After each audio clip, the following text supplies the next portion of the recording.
All right, so here we go. So I'm sitting down with a customer and I'm talking to him. So Corey, just so you kind of know, the insurance company pays the claim differently than they used to. So this happened back in 2005. It was Hurricane Katrina, and what would happen in Hurricane Katrina, as you guys know, there's a lot of damage, and a lot of houses were destroyed. And sometimes when the insurance company would cut a check, let's say for 50, 70, 80,000, whatever it was, instead of the home being repaired, the money was used for something else. So one thing they did to account for that and keep that from happening, because the mortgage companies, obviously they've got a loan on a piece of rock, a foundation, is they would put the mortgage company listed as a payee on the check. So that's definitely happening now. The other thing they did is they wanted to make sure that the work got done. Back in the day, let's say you had a $10,000 claim and a $1,000 deductible, then they'd write you a check for $9,000 and you go get the work done. If the work was less than $9,000, you save some money. If it was more than $9,000 and you wanted to use that contractor, then you would pay the difference, right? And if it was exactly $10,000, then you pay the deductible to the contractor, and then they pay the remainder that the $9,000 would cover. So like I said, some people weren't getting the work done, or they were getting the work done cheap in order to save money. And as we can both guess, cheap work equals cheap results. We talked about that with the Small Business Administration doing the study that said, 80, or the Better Business Bureau, I should say, doing the study said 80% of consumers who took the low bid, had major trouble getting the work done. So like I said, they're paying the claim. They used to pay the claim in one check. So in order to make sure that the work got done, and that homeowners didn't have an incentive to try to get it done cheap because they knew they were going to have trouble down the road and file more claims and all that, what they did was they say, look, we're going to pay the claim in two parts. So instead of paying this $9,000 in one check, I'm just showing you this example, just follow me on this example. Instead of the $9,000 in one check, they're going to still pay the same total payout, the same $9,000, but they're going to do it in two parts. The first check is going to be for part of the money. The second check's going to be for the remainder, and they're not going to pay that second check until the work is done and the insurance company's gotten all the receipts from the contractor saying that the work is complete. Okay? Now, so a question I get a lot is, how do they determine how much to hold back? The older something is, the more depreciated it is, which means the less it has in value. So the insurance company says, look, we'll pay you what it's worth now, and if you get the work done and you have replacement cost coverage on your policy, if you get the work done, we'll pay you the full amount. So if something's older, they're going to hold back more money. In this case, they're holding back about a third of the money. Okay, so they're going to give you the first check. They're going to give the homeowner the first check, and then once the work is complete, they'll send the second check. Now, a lot of contractors, they don't really understand how it works, and so I'm going to just read this to you. This is from State Farm's policy. It's on every policy since Katrina.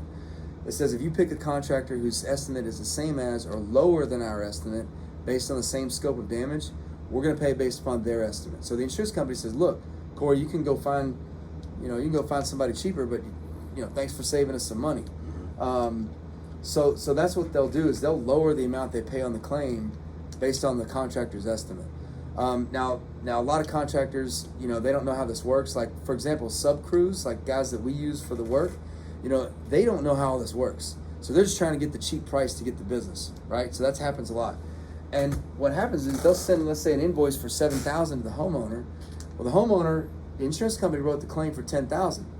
Well, if this guy gives a bid for $7,000 and the insurance company gets that bid, the insurance company is going to say, well, we wrote the estimate for $10,000 because that's what it should cost to get a good contractor to do it the right way. People that have insurance and coverage and, we're going to follow up on warranty problems and stuff like that. But if you get it done cheap, then we're not going to pay you the full amount. We don't want to incentivize you to profit off the claim, is the way it works. So the insurance company, instead of paying 10, they're going to say, okay, here's the invoice for 7. We're going to reduce the amount we pay to make it such that you only get the full price minus the deductible. In this case, the deductible was $1,000. They already had a check for $6,000. So the insurance company says, look, your invoice is for 7. We already gave you 6. Your deductible's $1,000. Pay that to the contractor. We're done, right? So what does that mean? That means the homeowner still has to pay their deductible. So much like getting knee surgery, if I got an insurance company telling me to, Humana calls me and says, hey, go get 3 estimates to get your knee fixed, I'm gonna say, forget that. I'm going to go get the best doctor I possibly can, who's probably the most expensive. I'm going to pay my deductible and get the best knee money can buy, because I'm going to have to walk on it. Same thing with roof. You have to live under it, right? So now there are contractors, I will say this, you may have heard this before. There are contractors that know how this works. They understand that if they send in a bill for less, that the insurance company pays less. So what they do is they say, look, we're Mr. Homeowner, we can do the work for $7,000. But if we tell the insurance company that we're doing charging $7,000, they're going to pay less. So we're going to tell them is that we need more. We're going to tell them that we need the full $10,000 that they say they're going to pay, and then we're going to just charge you less. Okay, so the way that money looks like is, if the deductible is $1,000, then that means the insurance company is going to get a bill for $10. The insurance company thinks they have to pay $10, so they're going to send that $3,000 check. Remember from the first one. Now the homeowner's got $9,000. They haven't paid their deductible, and they got $9,000. The contractor's invoice is only $7,000. So now they're getting the roof done. They don't have to pay their deductible, and they got $2,000 left over. Sounds amazing, right? There's only two problems with that. One, we know they're cutting corners. And number two, it's 100% illegal. It's actually a felony. Because what they're doing is they're telling the insurance company one thing and they're doing something different. The law that passed in 2102, it's always been illegal to eat a deductible. In 21 they passed House Bill 2102 that says not only is it illegal to pay, waive, absorb, rebate, credit, or otherwise decline to charge a deductible, but the contracts have to have a disclosure statement that says it must be paid, and sometimes they require reasonable proof, so the check has to be written for the deductible amount. And what they said is, look, you can spend up to 6 months in jail or a $2,000 fine. All right, what they don't tell the homeowners, what these contractors that do this are not telling the homeowners, is that it also involves them. If they commit the crime, the homeowner could be held liable for that. So we compete against these guys all the time. So our customers, they also don't want to have to pay, they want to try to reduce their out-of-pocket costs. There's a way you can do that, and some insurance companies allow it, some of them don't. We can't really determine that, but I'll walk you through how that works. These contractors that do this little finagling of the numbers, what they don't want to do is they don't want to make customers and homeowners feel like they're doing something wrong. So instead of saying we're going to cover eat your deductible, because it says right there in the law you can't do that, they say, hey, listen, Corey, here's what we're going to do. We're going to include it in our price. We're going to waive it. We're going to put in a sign in your yard, and then we're going to just charge you your deductible amount for it, and we'll just take it off the bill. We'll call it an advertising fee. So I've seen documents that say the amount they're going to eat and that they're calling a marketing fee. 100% illegal.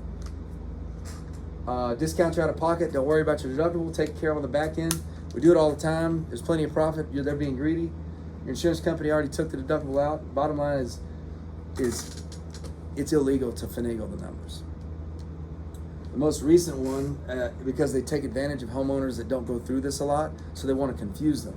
They say, look, you look right here on your insurance paperwork, they've already taken the deductible out. You've already paid it. You don't have to pay it. That's not true, because the deductible amount is the amount for the homeowner to have skin in the game.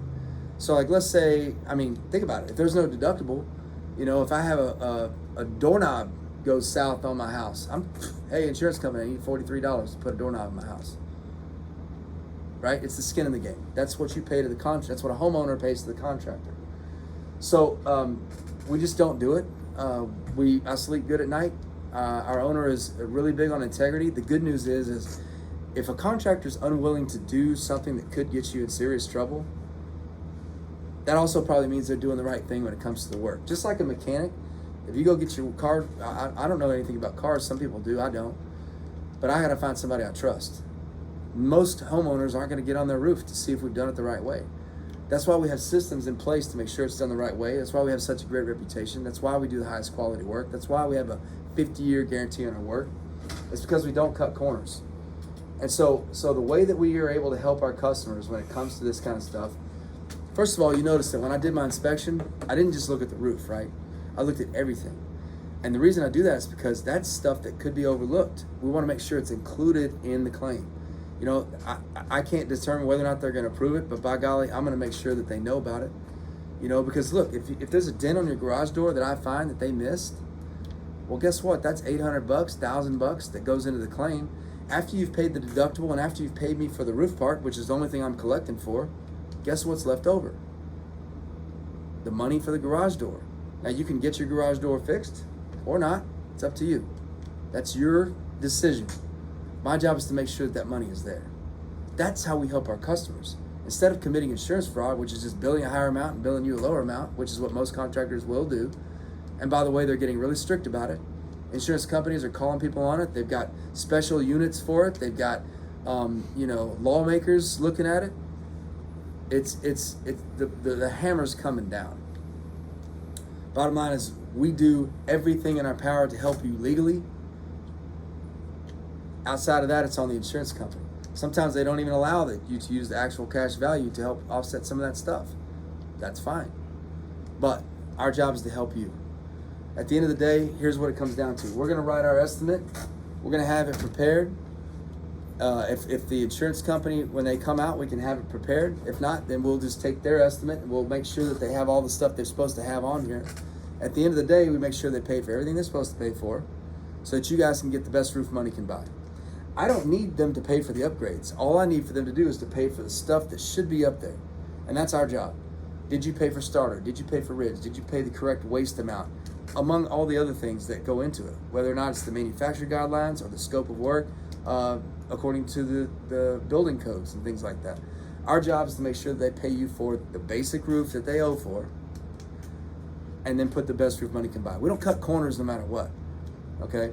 There's a certain amount that we need to be able to deliver all this great service, and that's where you come in.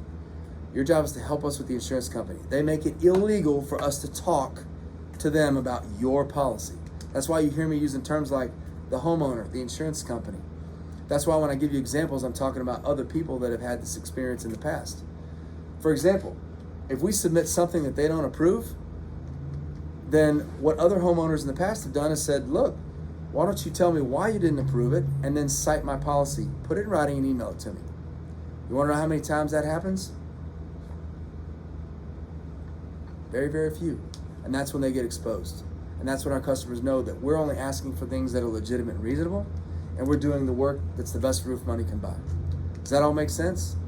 So to sum that all up, you pay your deductible because that's what's required, and you get the best roof money can buy. Hands down, no questions asked.